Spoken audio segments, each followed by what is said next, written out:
reta final da escola, não é verdade? Estão animados? É o fim de um ciclo poderoso, mas isso marca também o início, né, de uma nova estação na sua vida, porque você está saindo daqui equipado, carregado com algo poderoso.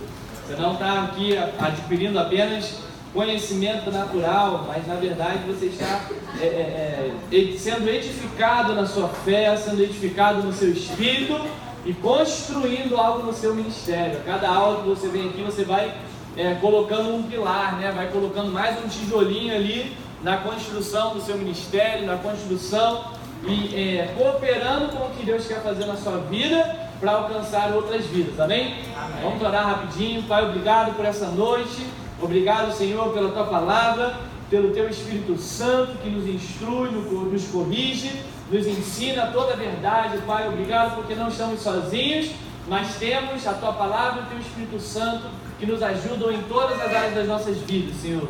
Nos ajuda agora a receber essa semente poderosa, tira toda distração, toda preocupação, tudo aquilo que possa tentar nos atrapalhar de receber dessa semente poderosa que é a Tua Palavra. Me ajuda, Espírito Santo, a ministrar essa aula e a transmitir aquilo que o Senhor tem depositado no nosso coração como ministério e como igreja, em nome de Jesus, amém, amém, graças a Deus. Essa é uma aula muito importante, né? O pastor Rodrigo apresentou, vamos falar de cuidado pastoral.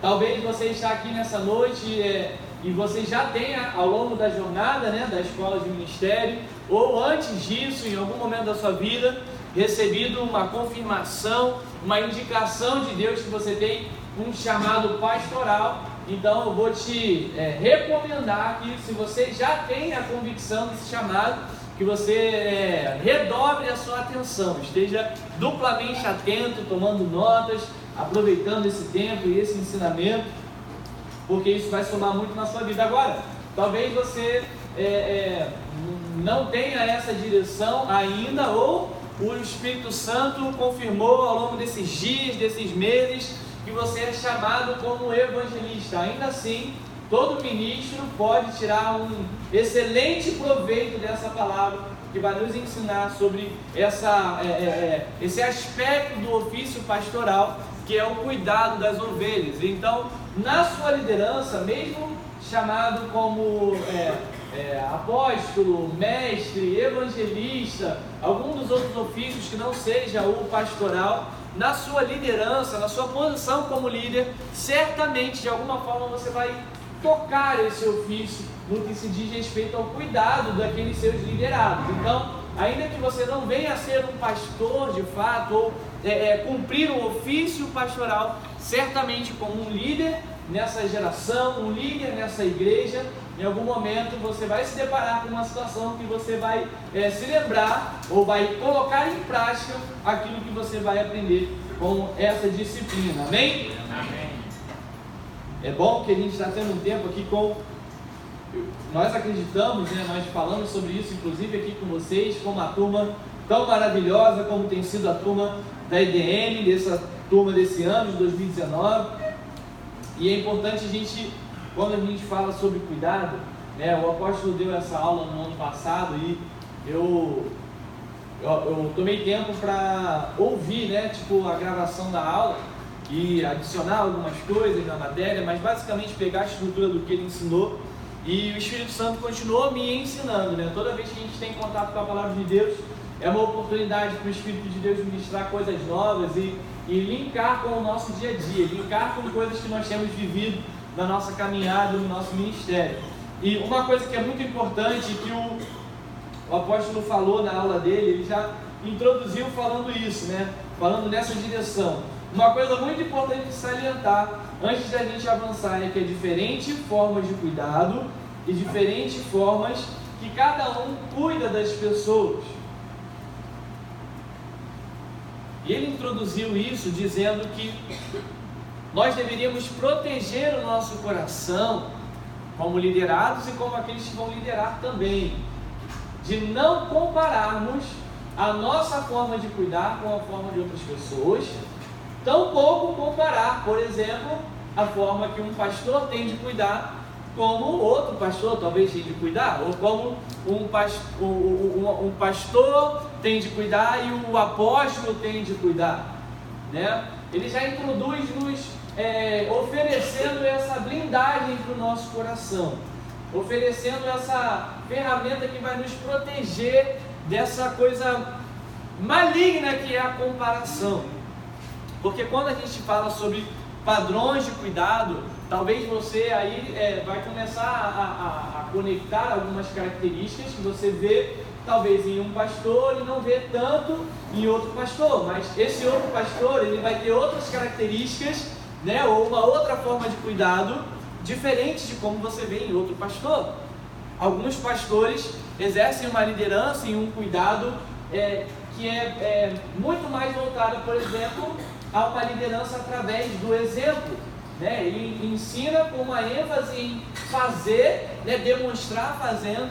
Não estou falando que o outro líder não faz isso, mas você vai perceber uma ênfase maior. Todos devem liderar por exemplo também, mas alguns você vai ver que eles são muito mais proativos em demonstrar, em pegar e fazer primeiro, fazer o trabalho, ficando quase no limite ali de fazer o trabalho do voluntário. Ele tem esse estilo de liderança, enquanto outros vão ter um estilo de liderança com uma ênfase maior em sentar e corrigir com uma sabedoria celestial. Ele vai ser duro, vai falar a verdade, vai cortar, vai ser cirúrgico na sua correção, sendo duro e amoroso ao mesmo tempo.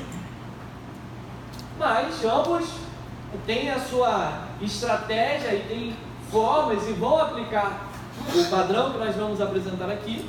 Porém, alguns têm um dom natural para liderar de uma forma e um dom para liderar de outra forma. Então ele já começa apresentando isso.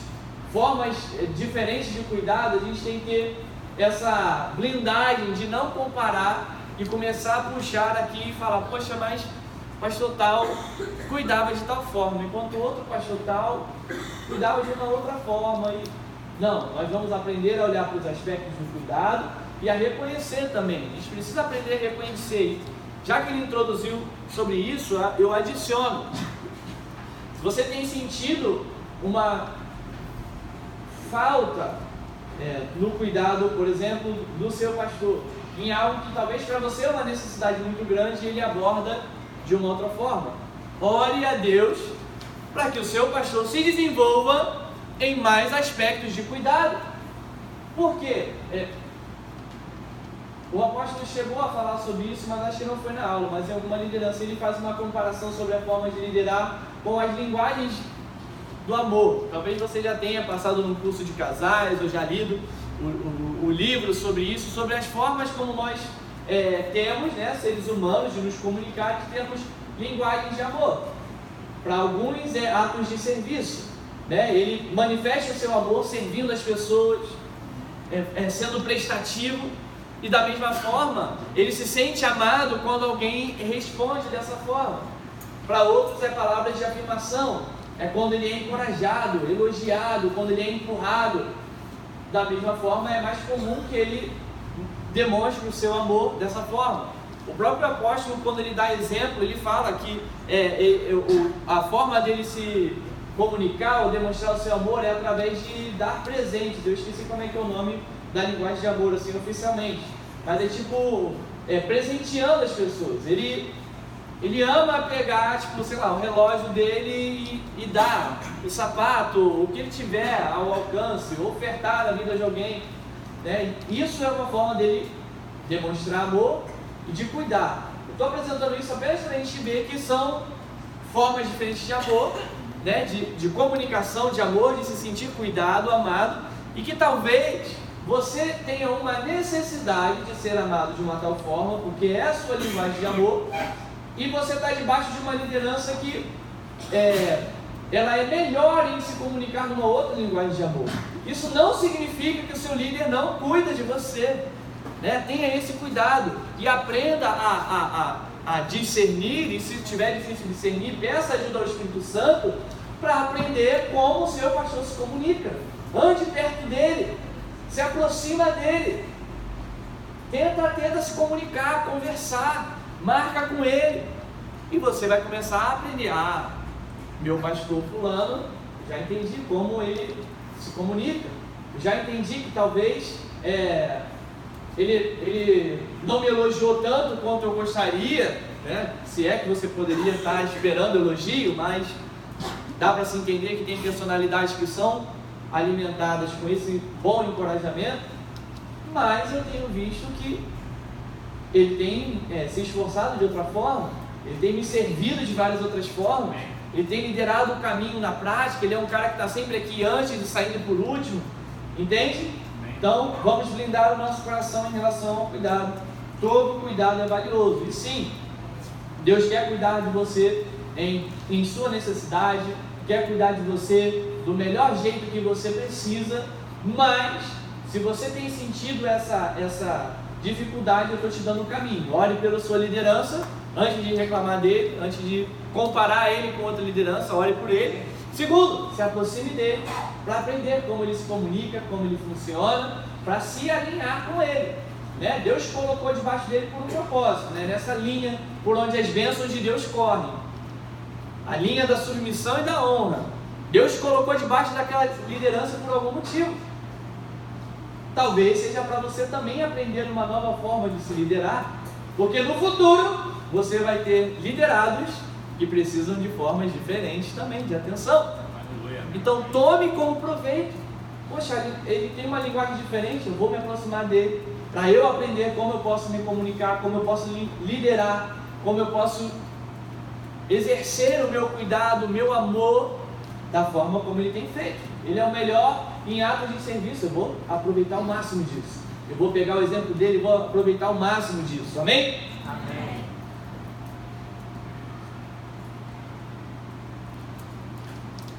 Agora, outro ponto importante, meu cuidado precisa estar alinhado com o meu chamado, certo? Por exemplo, o tipo de cuidado de um pastor é mais caracterizado como um cuidado muito mais aproximado, e isso fica bem claro quando a gente coloca os ofícios ministeriais, né, e começa a perceber as características que eles têm em várias formas, talvez aqui com o microfone na mão, no cuidado um a um, na forma de levantar líderes. Você começa a olhar, cara, e conforme vocês, alunos, começam a entrar no ministério, começam a viver o ministério, isso vai ficar cada vez mais claro para vocês, diferenciar, e você vai perceber que um apóstolo tem uma forma diferente, e não é pior ou melhor, mas que é alinhado ao seu chamado. Ele tem uma forma específica do seu chamado, diferente da de um pastor, notadamente aproximada, olho no olho, um a um, é aquele cuidado, aquele abraço, aquele caminhar diário, é o cheiro da ovelha, enquanto o cuidado do apóstolo vai ser normalmente tem uma ênfase mais de correção, encorajamento, empurrar, empoderar. É uma visão mais ampla, uma visão mais a médio e longo prazo. O pastor está ali no diário, mais a curto prazo, mais a mudança que se pode acompanhar dia a dia. Agora, de novo, o apóstolo corrige coisas a curto prazo também. Eu criei esse termo agora, não está no material. Coisas que são mais a curto prazo, o resultado é claro. O pastor também vai se preocupar com o que é a longo prazo? Vai também. Mas a gente está olhando aqui para o que é ênfase, o que é mais ressaltado em cada um dos ofícios, amém? Amém. Jesus é o maior exemplo de cuidado, o maior exemplo para aprendermos a como cuidar. E ele é o exemplo de que todos os ofícios ministeriais devem cumprir a função de cuidar também. Não é uma tarefa só do pastor. Não, pastor, eu sou evangelista, meu trabalho é ir lá para fora e gritar para o mundo que Jesus salva, Jesus perdoa pecados, Jesus liberta, Jesus cura. Amém? Esse é o seu trabalho também. Mas também é o seu trabalho executar o cuidado. Cuidar dos seus irmãos, cuidar uns dos outros. E aí por que eu estou usando Jesus como exemplo? Porque Jesus andou nos 5 ofícios ministeriais. Ele era profeta, pastor, evangelista, mestre, perguntou em todos. Ele estava lá em todos. E Jesus cuidou em cada um desses aspectos. Ele demonstrou como cuidar em cada um dos aspectos. Ele é o maior exemplo de pastor, apóstolo, profeta, evangelista, mestre. Jesus, o exemplo primordial da forma de cuidado em todos os ofícios, né? Demonstrando o seu cuidado com a paciência que ele tinha no ensino, por exemplo, com os próprios discípulos, né? De terem coisas que Jesus ensinou mais de uma vez para eles. Talvez você não pegue tanto a repetição dos ensinos, porque com certeza se todas as repetições tivessem dos evangelhos, a Bíblia seria do tamanho dessa igreja aqui, né? Mas a gente consegue ver que isso aconteceu, por exemplo, quando Jesus demonstrava a sua frustração, o seu incômodo, a sua agitação pelos discípulos ainda estarem falhando em algo que ele fala: quanto tempo eu vou ter que passar ainda com vocês? Está demonstrando uma agitação no seu espírito de algo. Jesus não era impaciente, Jesus era cheio dos frutos do Espírito. Então não era algo que a pessoa falhou e ele ficava louco, revoltado. Não, ele estava agitado no seu espírito, conhecendo a urgência do cumprimento da sua missão e propósito, né? E como um apóstolo também, agitado em corrigir, em encorajar, em empurrar. Então ele demonstra o seu cuidado em cada um dos aspectos dos ofícios ministeriais. E aí a gente vê Jesus ensinando aos discípulos e algumas vezes ele falando: caramba, até quando eu vou estar aqui com vocês para ensinar de novo, para ensinar de novo, para ensinar de novo? Mas, por causa do cuidado de mestre, novamente ele sentava todos, começava a ensinar de novo, começava a ensinar de novo, ou ensinando as multidões, o tempo dedicado ao ensino paciente, ao ensino de fato dedicado, ensino aprofundado, cuidado do mestre. Jesus tinha aproximadamente 72 pessoas que o acompanhavam, né, como se fossem suas ovelhas. A gente não está considerando aquelas multidões que o acompanhavam, estamos considerando as pessoas que estavam mais próximas e que não eram aquelas que, por exemplo, quando Jesus deu uma palavra mais dura, né? Opa, dura essa palavra, não dá para ir mais longe que isso, esse papo aí de beber do sangue, comer da carne está ficando muito pesado, não dá para mim. E aquela multidão se afastou. Não, existia um grupo menor, aproximadamente 72 pessoas que o acompanhavam. E o seu cuidado apostólico com os 12, aqueles que seriam responsáveis por serem enviados, né? A função do envio. Nós falamos sobre a palavra apóstolo como um mensageiro, como esse trabalho, essa tarefa de enviar. Então, o ensino, ou o cuidado dedicado aos 12 era um cuidado focado à missão apostólica que eles teriam, né? Dali para frente, quando Jesus subisse aos céus, enviasse o Espírito Santo e de fato falasse: agora vocês podem ir, estão cheios do Espírito Santo. Então, para eles, foi um cuidado direcionado para aqueles que seriam apóstolos, de um apóstolo para os futuros apóstolos.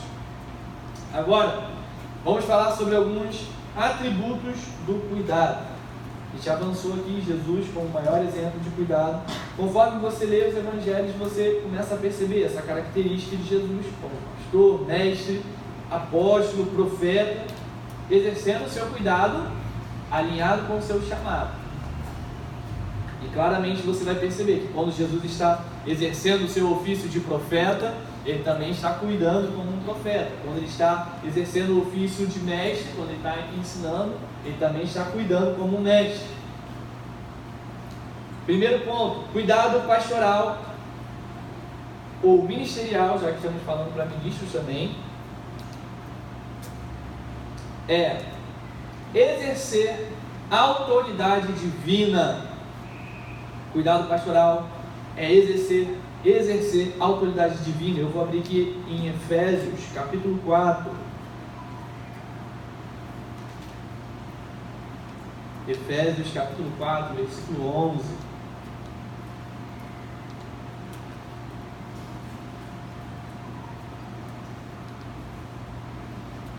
E ele, Jesus, designou alguns para apóstolos, outros para profetas, outros para evangelistas e outros para pastores e mestres, com o fim de preparar os santos para a obra do ministério, para que o corpo de Cristo seja edificado, até que todos alcancemos a unidade da fé e do conhecimento do Filho de Deus, e cheguemos à maturidade, atingindo a medida da plenitude de Cristo. A primeira coisa que eu quero falar com isso, quando nós falamos sobre o exercício da autoridade divina, é entender que a autoridade não é sua. Não é sua por propriedade. É sua porque foi outorgada a você. Alguém a detém e outorgou, ou cedeu os direitos a você. Você sim tem por direito, mas você o tem por um direito outorgado, liberado por alguém que é de fato o dono desse direito. Quem é o dono desse direito? Jesus. Ele recebeu esse direito. E aí, se você ler Efésios 4, antes do versículo 11, você vai ver, né, a Bíblia falando sobre, de fato, ele desceu e ele ressuscitou, e a ele foi dada essa posição. Então, precisamos nos lembrar que a autoridade não é nossa. Não estamos falando de autoridade natural. Não estamos falando da autoridade que recai sobre o título, sobre o nome o qual você é chamado, pastor fulano, líder fulano. Não. Estamos falando de autoridade divina.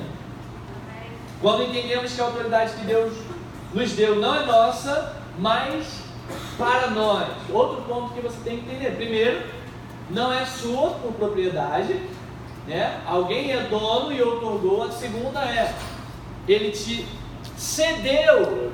Houve essa cessão de autoridade para um propósito. De novo, não é para te dar patente no céu, patente na terra, para te dar cargo, título. Não, para um propósito. De novo, nós podemos voltar em Efésios 4. Para quê? Para que a igreja seja edificada, para que a igreja cresça, para que a igreja amadureça até chegar na estatura perfeita. Ou seja, você tem uma grande responsabilidade com a autoridade que você recebeu.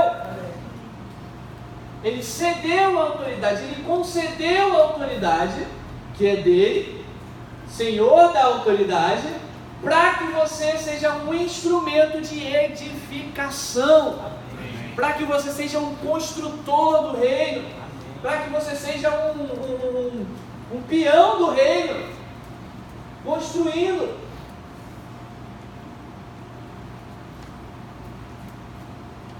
Temos a responsabilidade de exercitar a autoridade divina. Já falamos primeiro que a autoridade é divina.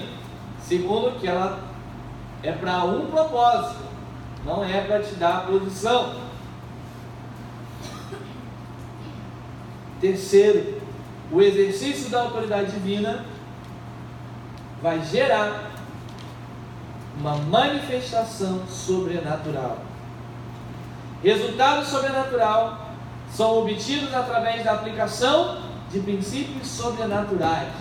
Por isso você tem que amar a palavra, conhecer a palavra, saber o que ela diz ao seu respeito, para que você ande por sobre essa palavra, para que você não seja um líder pelo nome que te deram de líder, para que você não seja um líder do treinamento, que é bom.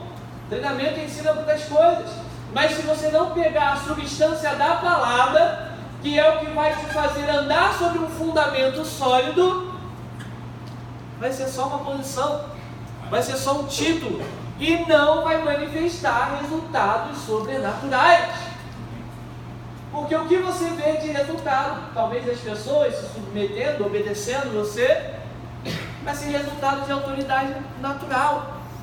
Mas quando você entende o que a palavra diz sobre a autoridade, sobre a sua posição na igreja de Cristo, a posição que foi dada à sua liderança, porque ao seu pastor de departamento, ao pastor do campus, ao apóstolo dessa igreja, foi dada uma posição de fato, abrir essas chaves, né? da ligação, da cessão do direito sobrenatural, da cessão do direito divino.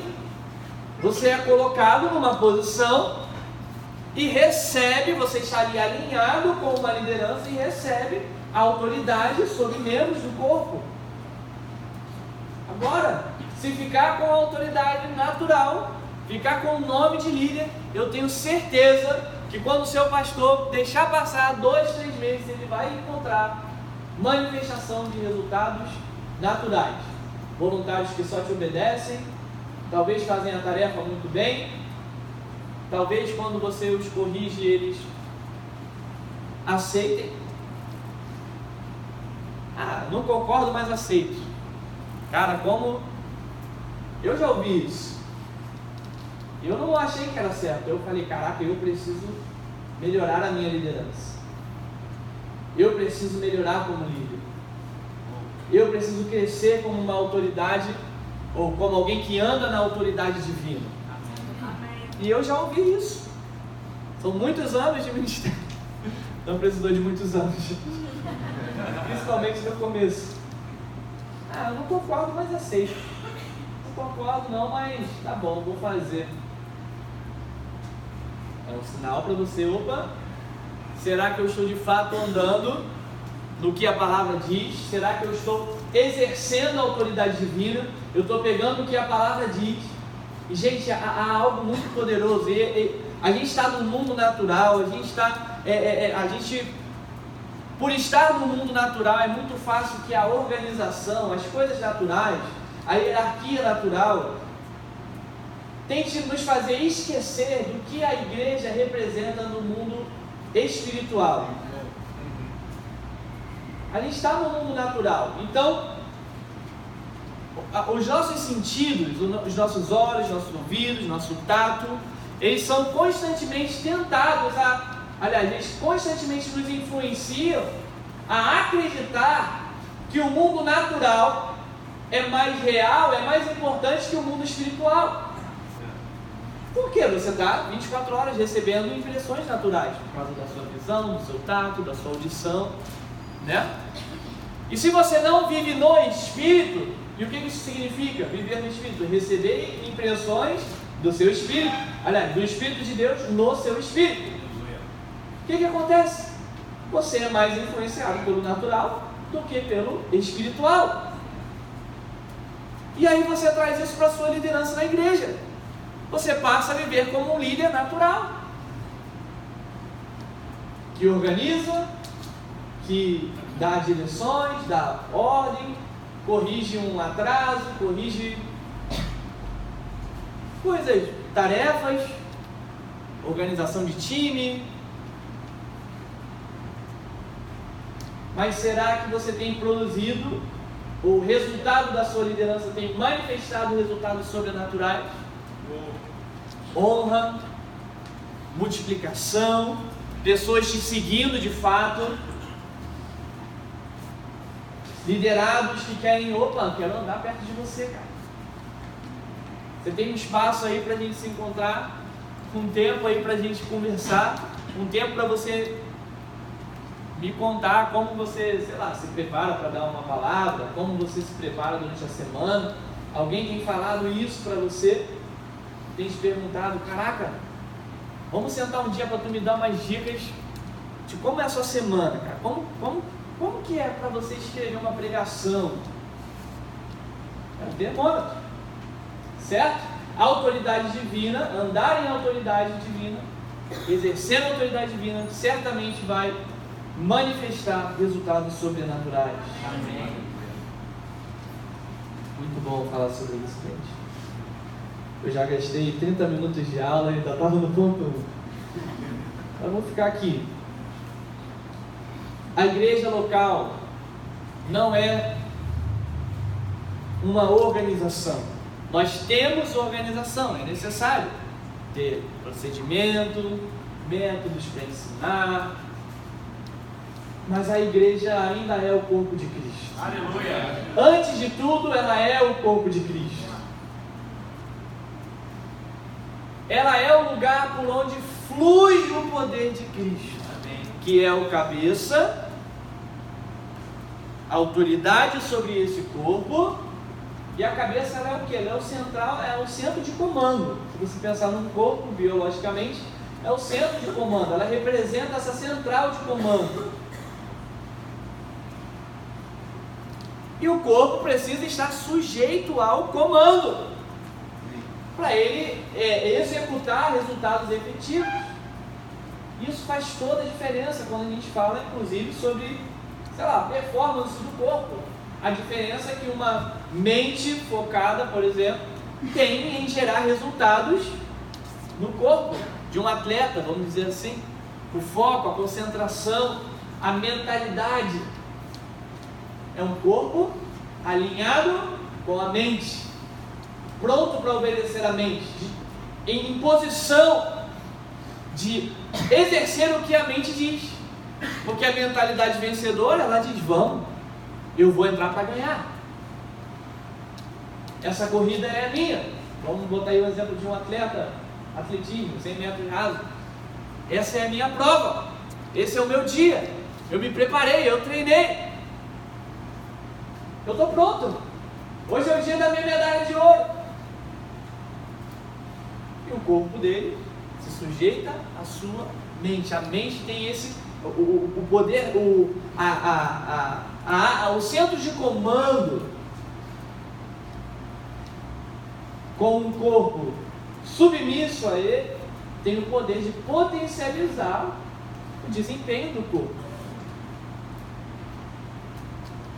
Quanto mais nós, como corpo de Cristo, podemos ser potencializados por nos submetermos à autoridade divina que vem do centro de comando, que é Jesus, o cabeça da igreja. Nós não estamos aqui como líderes naturais. Nós estamos debaixo de autoridade divina, andando na autoridade divina. Então, tudo que eu faço nessa igreja, eu preciso me lembrar do princípio sobrenatural. Nós acabamos de ler aqui em Efésios. Eu vou ler de novo, Efésios 4. Vou voltar do versículo 9. O que significa ele subiu, senão que também havia descido às profundezas da terra?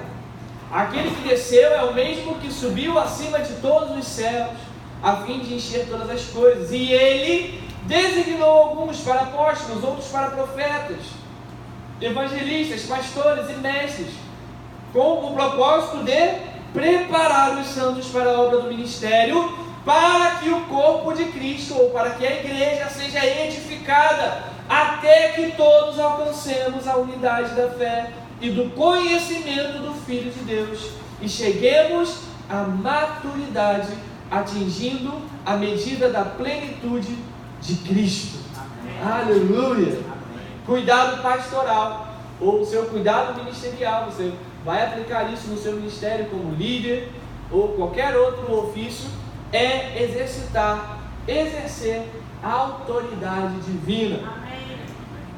Primeiro, a autoridade não é sua, outorgada a você. Segundo, é necessário exercitar essa autoridade.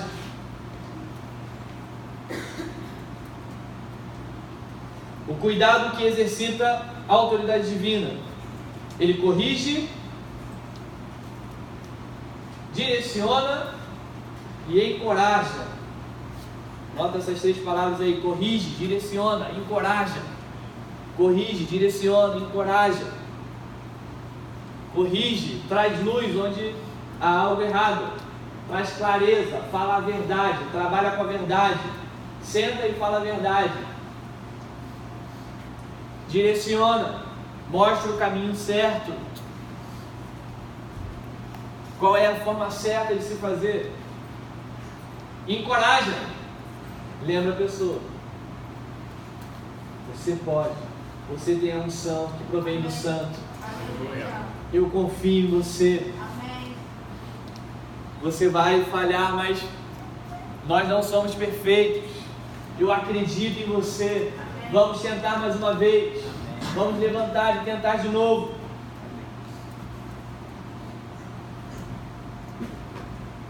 Por isso, é tão importante possuir a unção quando exercemos o trabalho.